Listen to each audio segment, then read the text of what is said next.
So today I'll be showing you one problem about a washing machine, and here is the problem: the space between the drum and the gasket, the rubber gasket, the metallic drum and the rubber gasket. So that space is responsible for eating small clothes or socks.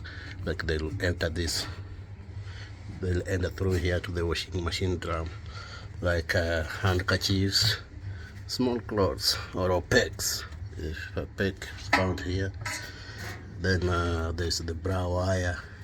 So, and what you can do about it, if you notice there is a space between here, what you do, you don't wash the small clothes into the washing machine. You don't put small clothes into the washing machine, or you buy the special bag for them. The other thing, you can replace the gasket. If you replace the gasket, it will cure the problem.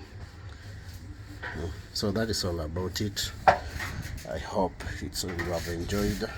I'll catch you on the next one. Remember to subscribe.